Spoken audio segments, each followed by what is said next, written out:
अब तो इसमें देखोगे पुराने किताब में 22 चैप्टर था, अब हो चुका है 19 चैप्टर। 19 चैप्टर किताब में मेंशन है और कहने को 19 दिख रहा है, लेकिन चैप्टर इतना छोटा छोटा बना है। फिर कुछ चैप्टर ऐसे कि 10th का लाइफ प्रोसेस 4 पार्ट में डिवाइडेड है इसमें। इसे पढ़ना है ह्यूमन फिजियोलॉजी में, डाइजेशन, ह्यूमन बीइंग का जो वहां पे सिस्टम का कंट्रोल कोऑर्डिनेशन, सब कुछ 4 पार्ट बना दिया है। सब कुछ इवन प्लांट का देखो सेम चीज ह्यूमन बीइंग का 4 चैप्टर पढ़ना है, ट्रांसपोर्टेशन, ब्रीथिंग, रेस्पिरेशन, सब कुछ सेम तरह प्लांट्स का सही पढ़ना है। इस चैप्टर कैसे पढ़ा जाए लिविंग पर देखो, ये चैप्टर इसमें क्या मेंशन किया है कि हमारे पास अर्थ पे कितना सारा स्पीसीज है। अगर इतना सारा स्पीसीज अर्थ पे है तो क्या जरूरत इनको कैसे पढ़ा जाए। इसी के लिए किताब में मेन फोकस जो किताब के एंडिंग हो जाएगा साइंटिफिक नेम लिखना, उस पर बात कर रहा है, बायोलॉजिकल नोमेनक्लेचर के बारे में उस पर फोकस कर रहा है इस चैप्टर का। स्टार्टिंग में लिखा है कुछ लिविंग वर्ल्ड का कुछ कैरेक्टरिस्टिक्स वगैरह लिखने को जा रहे हैं, कुछ क्या क्या फीचर जो लिविंग वर्ल्ड जो चैप्टर का नाम है वो जैसे बोला है कि यूनिक फीचर है कुछ लिविंग बींग्स का, जा रहे उसके बारे में बात करते हैं थोड़ा सा। Unique features of living beings, देखो लिविंग थिंग क्या होता है सबको पता, उसका बात नहीं करते हैं कि लिविंग नॉन लिविंग, सीधा किताब का टॉपिक है। एनसीईआरटी किताब पढ़ोगे, किताब में कुछ लिखा है ग्रोथ, मेटाबॉलिज्म, रिप्रोडक्शन, कॉन्शियसनेस, इन सब टॉपिक्स का बात किया है। तो लिविंग बींग्स का क्या क्या यूनिक फीचर्स होता है उस फीचर्स के बारे में बात करने जा रहे हैं। जैसे एक बहुत ही इंपॉर्टेंट फीचर है कैटाबॉलिज्म, जो तुमने वर्ड क्लास 10th में भी सुना होगा। कैटाबॉलिज्म क्या होता है, ये तुमने 10th में वर्ड सुना है मेटाबॉलिज्म, जिसका 2 पार्ट आएगा, एनाबॉलिज्म, कैटाबॉलिज्म। मेटाबॉलिज्म क्या होता है, ये कोई ऐसा फीचर जो खाली लिविंग थिंग्स हो कर सकता है। मेटाबॉलिज्म में क्या होगा, मान लो फॉर एग्जांपल कोई भी लिविंग बीइंग है, लिविंग बीइंग के अंदर कंटीन्यूअस केमिकल रिएक्शन होता है इनसाइड। केमिकल रिएक्शन 2 तरह का होगा, जैसे मान लो हम इंसान, हम लोग ब्रीदिंग कर रहे हैं, ऑक्सीजन इनहेल कर रहे हैं, ऑक्सीजन क्या कर रहा है हमारे फूड को ब्रेक डाउन कर रहा है, हमें एनर्जी मिल रहा है रेस्पिरेशन के लिए, वो भी केमिकल प्रोसेस है। दूसरा मान लो फॉर एग्जांपल प्लांट्स क्या कर रहा है, ऑक्सीजन इनटेक कर रहा है, सनलाइट ले रहा है, क्लोरोफिल के प्रेजेंस में फोटोसिंथेसिस करवा रहा है, फूड का फॉर्मेशन, वो भी केमिकल चेंजेज है। जैसे हम खाना खा चुके हैं, हमारे बॉडी में हमेशा फूड का डाइजेशन हो रहा है कंटिन्यूअस, हमारे स्मॉल इंटेस्टाइन में हो रहा है, हमारे बॉडी में हमेशा हम सांस ले रहा है, हमेशा कुछ ना कुछ रिएक्शंस हो ही रहा है। तो ये सारा कुछ पढ़ना है मेटाबॉलिज्म का। ये एक ऐसा फीचर है जो केवल लिविंग भी सो, नॉन लिविंग सो ही नहीं कर सकता है। इसी का 2 टाइप है किताबें पढ़ना है, एनाबॉलिज्म और कैटाबॉलिज्म, दोनों का अंतर बनाना है जैसा थोड़ा लिखने। तो मेटाबॉलिज्म जो होता है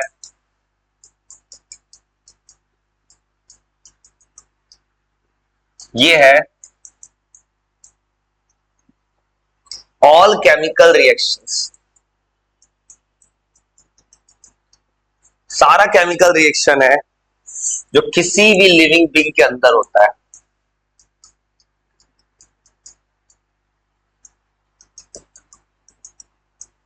with in a living being, और इनका रिस्पॉन्सिबिलिटी क्या होता है, किसी इंसान का ग्रोथ होना। जैसे मान लो किसी इंसान का बॉडी में प्रोटीन का फॉर्मेशन होता है, मसल्स बनता है, तो उसमें भी केमिकल रिएक्शंस हो रहा है, ग्लूकोज का ब्रेकडाउन, ग्लाइकोलाइसिस, ये प्रोसेस रिस्पॉन्सिबल होता है। और ये सबसे यूनिक फीचर है जो केवल नॉन मतलब लिविंग बीइंग्स हो गए, नॉन लिविंग के पास ये फीचर ही नहीं है।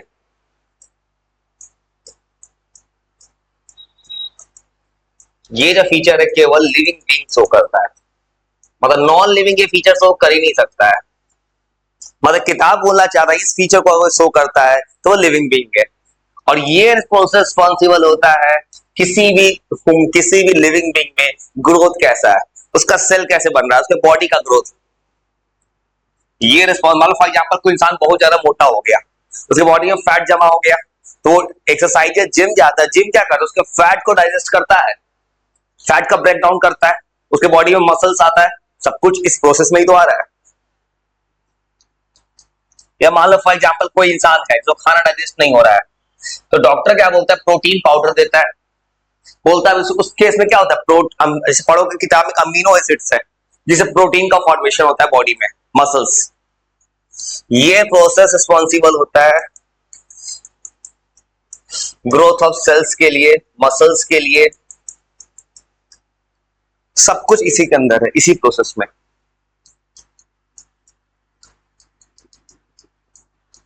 तुम तो होगा मसल्स का फॉर्मेशन करता है, इसे फैट्स का ब्रेक डाउन करता है, सब कुछ इसी के अंदर होता है, इसी प्रोसेस के अंदर। मतलब एक ऐसा प्रोसेस है, इसी का दो टाइप होगा, इसका होगा एनाबॉलिज्म और मेटाबॉलिज्म। बस कुछ मत आराम से को सुना तो सकते हो, नॉलेज में क्या रखा, ऐसा नहीं जो सुना देना, दिमाग में तो रख ही सकते हो। इसका दो टाइप्स है इस प्रोसेस का दो टाइप है। एक टाइप होता है एनाबॉलिज्म और एक होता है कैटाबॉलिज्म।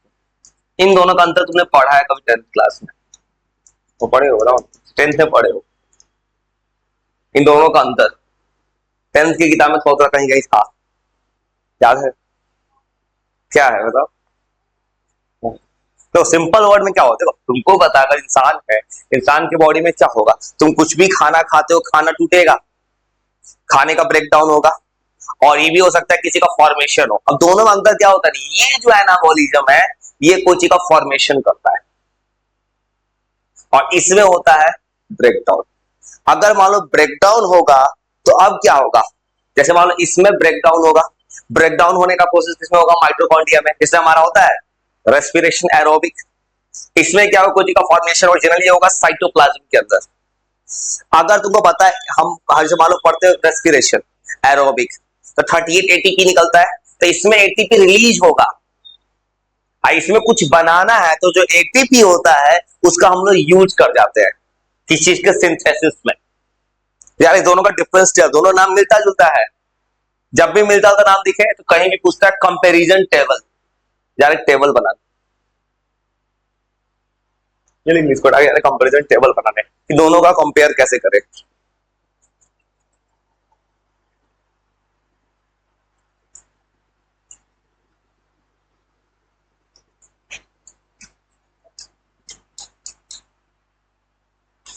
टेबल बनना है,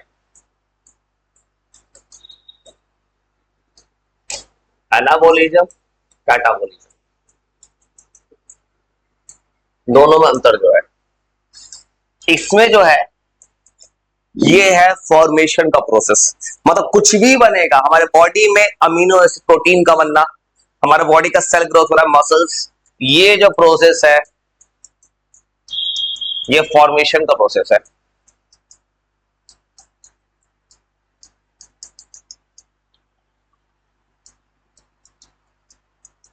सेल्स, टिश्यूज, मसल्स कुछ भी बन जाए, इवन तुम्हारा फॉर एग्जांपल फूड, जैसे फोटोसिंथेसिस इस प्रोसेस में आएगा क्योंकि उसमें कुछ फॉर्मेशन हो रहा है, ये इस चीज का प्रोसेस है। और ये जो प्रोसेस है ब्रेक डाउन का, इसमें ब्रेक डाउन होगा।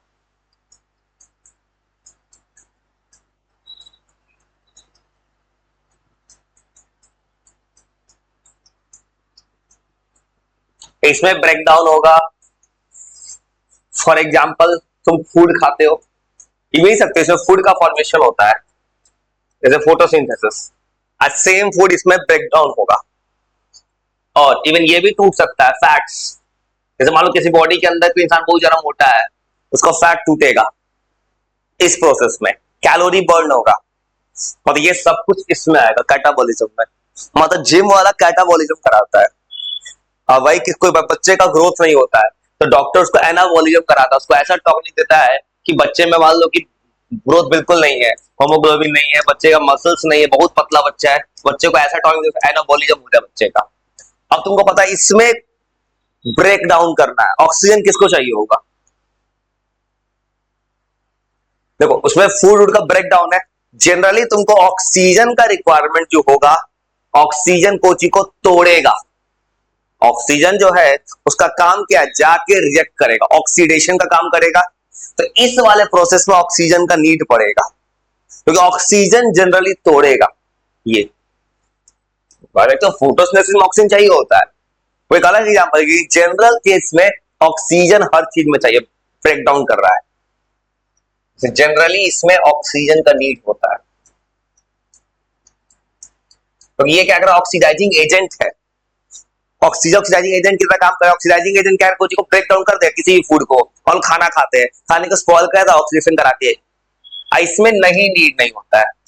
वो बात अलग है कि फोटोसिंथेसिस से अलग होता है, ऑक्सीजन चाहिए।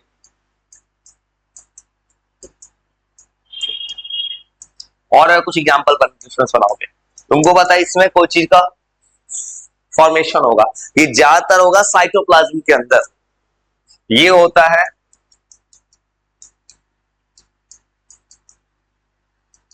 इन साइटोप्लाज्म, और ये होता है generally mitochondria breakdown, power house.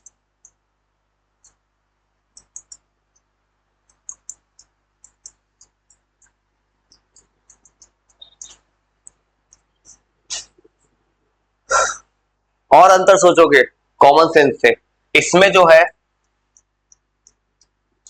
दोनों में से, इसमें एटीपी का एज बताया तुमको, रेस्पिरेशन में फूड ब्रेक डाउन होता है, तो एटीपी क्या होता है, जनरेट होता है एनर्जी, इसमें एनर्जी का यूज होगा, इसमें एटीपी का यूटिलाइज किया जाता है।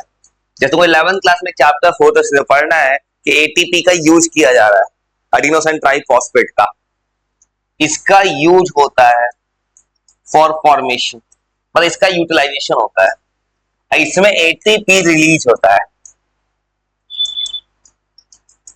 दोनों मिलता जुलता वर्ड है, ज्यादा बेटर है कंपैरिजन टेबल पढ़ो, जो जो मिलता जुलता वर्ड है, इसमें एटीपी रिलीज होता है।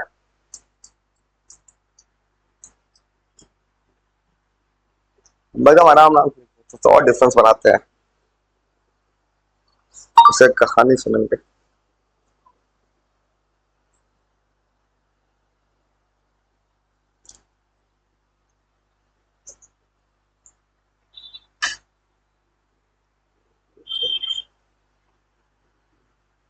हेलो, फिर कहता है किताब में इसमें कुछ का फॉर्मेशन होता है, जैसे मान लो फॉर एग्जाम्पल बॉडी में डायबिटीज है, इंसुलिन, तो इंसुलिन हार्मोन जैसे हार्मोन का इसमें यूज होता है। इसमें होता है कुछ का ब्रेकडाउन, इसमें चाहिए एड्रेनलिन, एक हार्मोन का नाम टेंथ में भी था, उस हार्मोन का यूज इसमें होता है।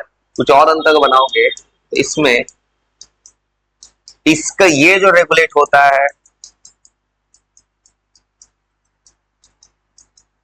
जैसे 10th क्लास में था एक ये फीडबैक मैकेनिज्म, फीडबैक मैकेनिज्म था, चलिए डायबिटीज पर अपने आप कैसे बॉडी अपने आप को रिकवर करता है कुछ देर तक, फीडबैक मैकेनिज्म, मतलब वही बोला फीडबैक मैकेनिज्म, इंसान के बॉडी में थोड़ा सा इंसुलिन से तो हार्मोन जनरेट होता है, कुछ देर तक किसी को डायबिटीज से बचा सकता है, वो अगर जरूरत ज्यादा लगता है डॉक्टर से मिलो। ये रेगुलेटेड होता है हार्मोन जैसे, ऐसे हार्मोन से रिलेटेड होता है। और हार्मोन्स क्या होता है, कुछ केमिकल मैसेंजर्स बॉडी में कुछ चेंजेस कराता है, जैसे हो गया इंसुलिन, ये रेगुलेट होता है हार्मोन जैसे एड्रेनलिन,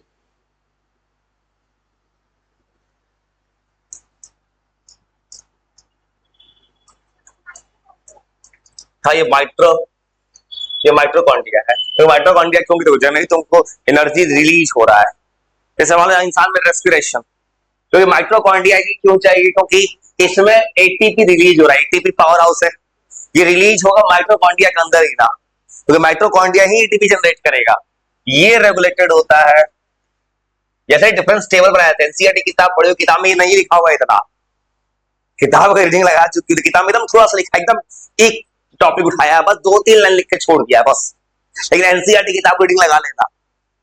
मैंने किताब में, तो किताब में कम लिखा हुआ, मैंने ऐसे कुछ ज्यादा डिफरेंस बना लिया, क्यों ला दिया है, किताब में 1 से 2 लाइन लिखा है बस, ये होता है, इतना ही लिखा है एनसीईआरटी किताब, बस डिफिनीशन, क्योंकि दोनों वर्ड मिलता जुलता है ना, मिलता जुलता वर्ड ज्यादा अच्छा रहता है पढ़ना, कंपेयर स्टडी, लाइक एड्रेनलिन। ये ऐसा बनाने का पर्पस ये है मेरा ना, किसी इंसान को थोड़ा और अच्छे से नॉलेज आ जाए, और इस सब्जेक्ट का सबसे बड़ा रूल है एनसीईआरटी, एनसीईआरटी किताब को बाय हार्ट रीड करना, इसे तुम उसके अलावा एनसीईआरटी भी रीड करना। मैं इसको समराइज कर देता हूँ, समराइज करके और सिंपल तरीके से लिख दे रहा है। और एग्जाम्पल सोचोगे, इसका एग्जाम्पल क्या होगा? एनाबॉलिज्म में कुछ फॉर्मेशन हो रहा है, जैसे लिख सकते हैं formation of protein from amino acids,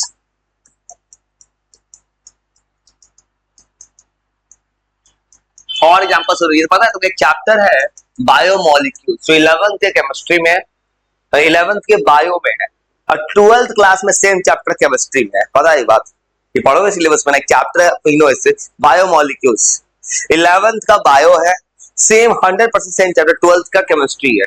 वो चैप्टर सबको पढ़ लेना चाहिए, बायोमोलिक्यूल चैप्टर आएगा सेम, जो 12th क्लास में भी है। और यहाँ पर सोचोगे, इसमें हम ग्लूकोज पीते हैं, ग्लूकोज क्या बन जाता है बड़ा होके? क्या खाना खाते हो? चावल खाते हो? चावल क्या है? क्या है चावल खाने का? चावल कार्बोहाइड्रेट्स है। तुम कार्बोहाइड्रेट्स खा रहे हो, स्टार्च या कार्बोहाइड्रेट्स खा रहे हो। हेलो, कार्बोहाइड्रेट को तोड़ोगे तो क्या बनेगा? डॉक्टर क्या चढ़ाता है? ग्लूकोज। तो ग्लूकोज जब तुम खाना खाते हो, 10th के हिसाब से पढ़े थे कि हम जो खाना खाते हैं, फूड का पार्शियल डाइजेशन होता है माउथ में। पहले हम जो खाते हैं कार्बोहाइड्रेट से पहले क्या बनता है? वो माल्टोज। माल्टोज जो तुमको वर्ड है वो पढ़ना है बायोमोलिक्यूल्स में। कार्बोहाइड्रेट एक बड़ा कॉम्प्लेक्स स्ट्रक्चर है, मतलब एक पॉलीमर है। पॉलीमर सबसे बड़ा स्ट्रक्चर ग्लूकोज का। ग्लूकोज छोटा सा यूनिट है, मोनोमर। अब सेम तरह से हम जो माल्टोज टूटता है, माल्टोज पढ़ोगे बायो में है, वो बायो में भी केमिस्ट्री दोनों में है, 12th का केमिस्ट्री 11th का बायो है। वो होता है डाइसैकेराइड, मतलब दो ग्लूकोज को मिलाएंगे तो बनेगा माल्टोज। अब वही तुमको पता है स्मॉल इंटेस्टाइन में जाकर माल्टोज टूट जाता है, तब बन जाता है ग्लूकोज। अब ग्लूकोज सबसे बेसिक है, इसमें लिख सकते हैं। और एग्जांपल का फॉर्मेशन का, फॉर्मेशन ऑफ कार्बोहाइड्रेट्स, कुछ भी बनेगा और उसका रिवर्स लिखने उसमें हो जाएगा। कार्बोहाइड्रेट्स का फॉर्मेशन फ्रॉम ग्लूकोज, इसी का एग्जांपल है। सबसे एग्जांपल फोटोसिंथेसिस लिख दो, वो अपने आप में एनाबॉलिज्म है एक तरह का। इसका एग्जांपल क्या हो सकता है? तो कॉमन सेंस है। इसका एग्जांपल सांस ले रहे हो, इसका एग्जांपल क्या लिखोगे? ब्रीदिंग नहीं होगा, ब्रीदिंग 10th पढ़ चुके हो, ऑक्सीजन का आना CO2 को जाना होता है। यहां लिखेंगे रेस्पिरेशन, क्योंकि 10th पढ़े थे। रेस्पिरेशन एक ऐसा प्रोसेस होता है जो ऑक्सीजन के प्रेजेंस में फूड का ब्रेकडाउन होता है, ऑक्सीडेशन होता है, तो वो होगा रेस्पिरेशन। और सोचो एग्जांपल, और क्या हो सकता है रियल लाइफ में, क्या क्या हमारे बॉडी को टूट रहा है? 10th क्लास पढ़े हो कि हमारे बॉडी में कुछ एंजाइम होता है पेप्सिन, प्रोटीन को तोड़ता है। और तो प्रोटीन टूटेगा तो फिर क्या बन जाएगा? Amino acids. तुम फैट्स पढ़ो 10th क्लास में, फैट्स का इमल्सिफिकेशन होता है, लाइपेज करता था, फैट्स को ब्रेक डाउन करता है। वो सब ब्रेक डाउन, जैसे मान लो खाना खाते, तुम खाते हो कोई भी चीज, मान लो आलू खाते हो, पोटैटो, पोटैटो में फैटनेस होता है, ये सुने होगे। अब पोटैटो का बॉडी डाइजेस्ट कैसे कर रहा है? हमारे बॉडी में दो चीज है, जैसे एक लाइपेज के पास भी है, और एक पता है स्मॉल इंटेस्टाइन के पास भी जाएंगे, वो तोड़ देता है फैट्स को। जैसे प्रोटीन दो तरह टूटता है, एक तरफ ट्रिप्सिन, एक तरफ पेप्सिन। तो ये तुम्हें सवाल, जैसे कि ब्रेक डाउन ऑफ फैट्स, कुछ भी टूटेगा बॉडी में, फैट्स का टूटना, प्रोटीन का टूटना, सब कुछ टूटेगा। तो इसका एग्जांपल है। दोनों का अंतर समझ गए? फॉर्मेशन ब्रेकडाउन जो एकदम। और चलते दूसरे प्रॉपर्टी में थोड़ा सा और आगे। मतलब ये कहानी है कि इंसान के बॉडी में, इंसान के अंदर एक प्रोसेस हो रहा है मेटाबॉलिज्म, जहां दो चीज है, एनाबॉलिज्म, कैटाबॉलिज्म। थोड़ा सा और आगे देखते हैं, उसके बाद अब इंसान किताब में पढ़ो, किताब में 4-5 दिया कैरेक्टरिस्टिक्स, एनसीईआरटी किताब में रीड करेगा कोई। एक कैरेक्टरिस्टिक है किताब में ग्रोथ, किताब में ग्रोथ लिखा है किताब में, किताब को रीडिंग जरूर लगे। अब ग्रोथ किस तरह कैरेक्टरिस्टिक्स होगा? अब जो ग्रोथ क्या लिखने जाओगे, ग्रोथ में ग्रोथ दो तरह का होता है, इंट्रिंसिक, एक्सट्रिंसिक। हमारे अंदर कौन सा ग्रोथ हो रहा है?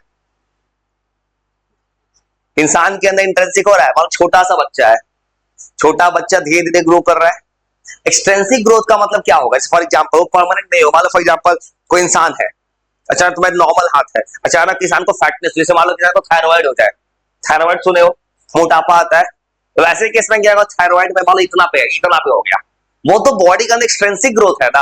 मान लो कोई बॉडी, इंसान का पेट इतना निकल गया, वो एक्सट्रेंसिक ग्रोथ है। इंट्रेंसिक ग्रोथ क्या होगा? पूरे सेल तक होगा। इंट्रेंसिक ग्रोथ तुम्हारा कभी भी ठीक नहीं हो सकता है जनरल केसेस में। एक्सट्रेंसिक पता है, मान लो फैटनेस ज्यादा आ गया, तुम्हारा कम भी हो सकता है। अचानक किसी बॉडी इंसान का मान लो कि ये आंख फूल जाए, कुछ भी हो सकता है।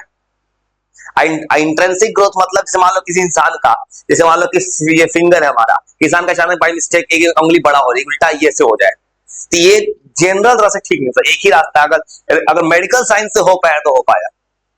वही लिखा जा रहा है ग्रोथ के बारे में। ग्रोथ इंसान में क्या दो तरह का होता है, नंबर में भी ग्रोथ होता है, मास में भी।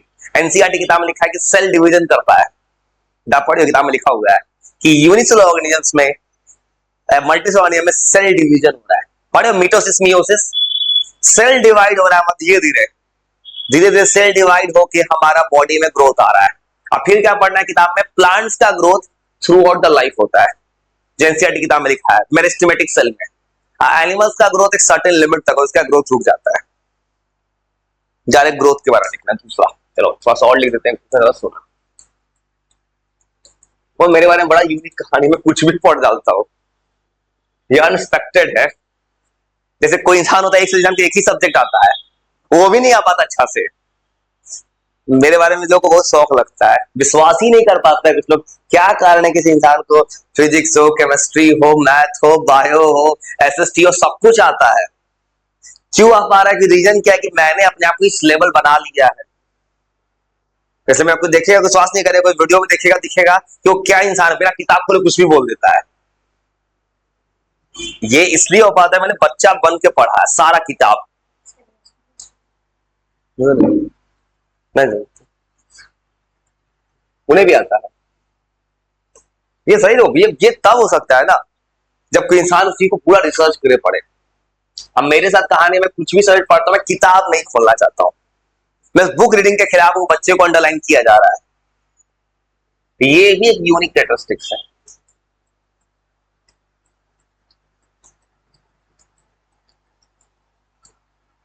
जैसे एक और रास्ता होता चाहता तो मैं बस इंटरनेट है, इंटरनेट से लिखा हुआ तुरंत चला देता मैं, वो मेरे ज्यादा आसान था ना। लिखा हुआ चलाए तो उसको बोल देते, जैसे ऐसे ही बोला जाता है प्रेजेंटेशन स्किल बना के लिखा, वो ज्यादा बेटर होता है कि अपने वे में समझाओ, सिंपल तरीके से, हर वो बच्चा खुद से रीड करे। ये भी एक सो कैरेक्टरिस्टिक शो करता है लिविंग थिंग्स। अब इसमें क्या लिखेंगे, इसमें कहा लिखोगे ग्रोथ। ग्रोथ क्या हो सकता है, दो तरह का होता है इंसान के अंदर। ग्रोथ क्या करता है, दो चीज बढ़ाता है, नंबर को भी, मास को भी।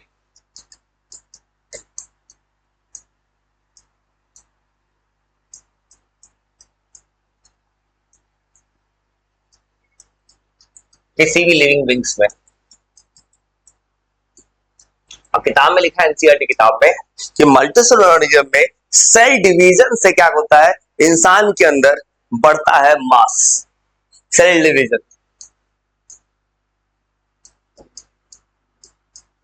और सेल डिवीजन क्या होता है तुमको पहले से पता है, मिटोसिस मियोसिस होता है, हैप्लॉइड डिप्लॉइड सेल इंसान के अंदर भी होता है। Cell division in multicellular organisms में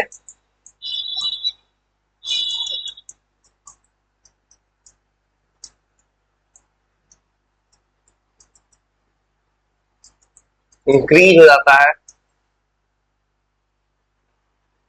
मास का। यूनिसेलुलर ऑर्गेनिज्म में क्या होता है, ग्रोथ मतलब ये होता है, उसमें भी सेल डिवीजन होता है। इवन सेल डिवीजन जो होता है, बस ये कि यूनिसेलुलर और सब कुछ एक ही सेल में होगा।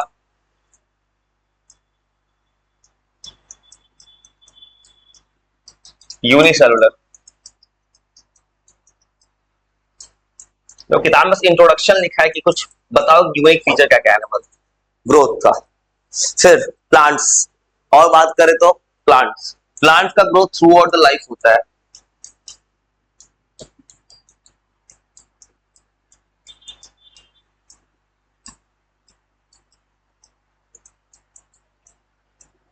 जैसे कुछ ऐसा सा प्लांट है, चल जा अमेजोन के जंगल में, इतना मीटर ऊंचा ऊंचा प्लांट है, उस प्लांट का ठिकाना नहीं है, इतना डेप्थ हाइट पे है सनलाइट के लिए।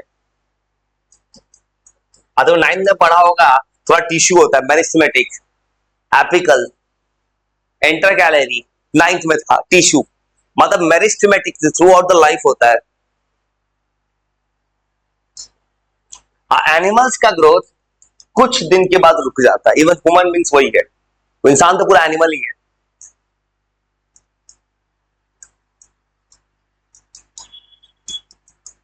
एनिमल्स में जो होता है ग्रोथ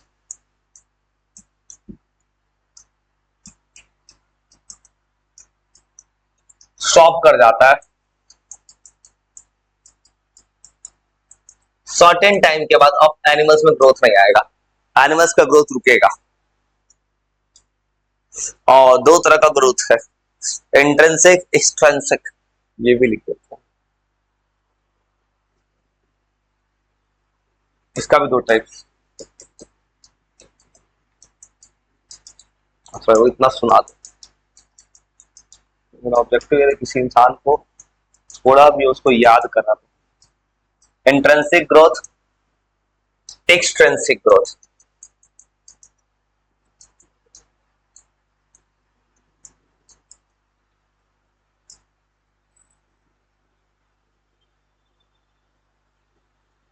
घर पे किताब पढ़ के देखी ना, किताब में से बहुत कम कम लिखा हुआ है।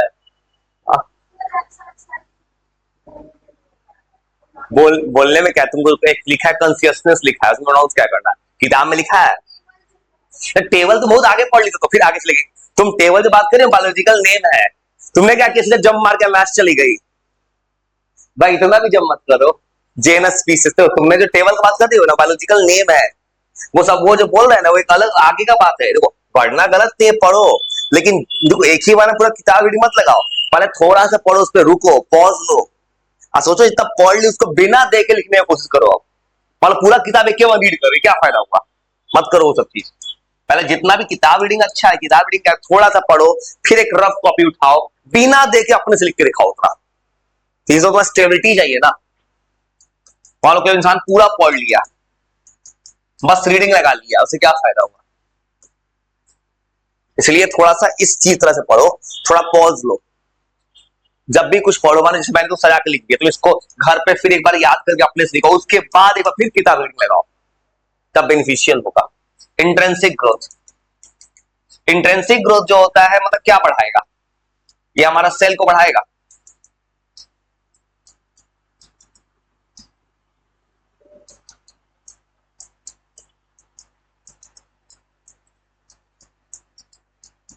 और क्या बात है, इंट्रिंसिक ग्रोथ, इंट्रिंसिक ग्रोथ होगा, हमारा सेल बढ़ेगा, हमारा टिश्यू बढ़ेगा।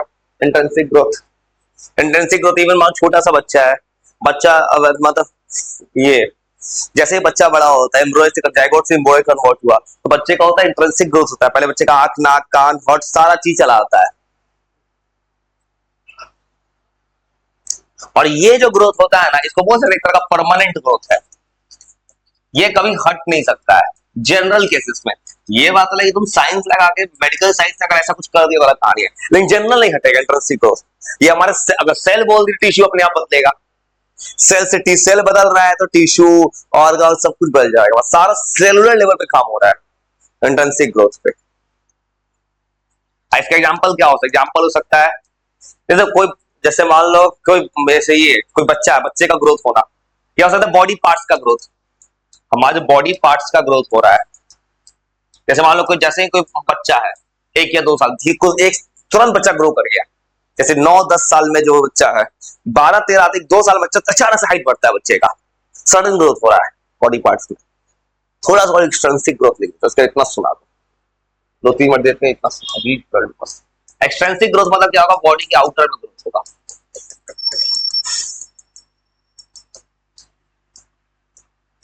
ये टेम्पोररी होता है,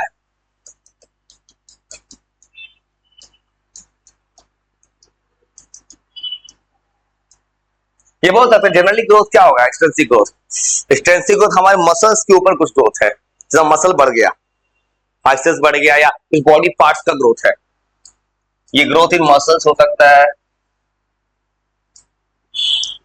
या बोल सकते हैं क्या, मसल से ग्रोथ हमारे आउटर स्किन पे ग्रोथ हो, हमारे स्किन के ऊपर ग्रोथ हो रहा है, मतलब स्किन के अंदर नहीं हो रहा है कुछ भी, जो कुछ भी स्किन के ऊपर हो रहा है। और ये जो ग्रोथ होता है ये टेम्पररी है, ठीक हो सकता है अपने आप से। तो किसी इंसान का अगर ऐसा कुछ हो गया तो वो तुरंत डॉक्टर से कंसल्ट करेगा, तुरंत सॉल्व हो सकता है। सबसे एग्जांपल इसका होता है फैट्स, मोटापा एक्सट्रिंसिक है। और सोचोगे किसी इंसान का एक्सट्रिंसिक ग्रोथ, कभी भी खराब है, for example hair, hair extrinsic ही तो है, बाल अगर ग्रोथ कर गया तो कभी काट दो, हेयर का जो ग्रोथ है। हाँ नेल भी कर सकते, नेल भी तो एक्सट्रिंसिक, नेल वाला एक्सट्रिंसिक बॉडी के एकदम आउट है, कभी हम लोग काट सकते हैं ना, ये कोई प्रॉब्लम ही नहीं है बॉडी में हमारे।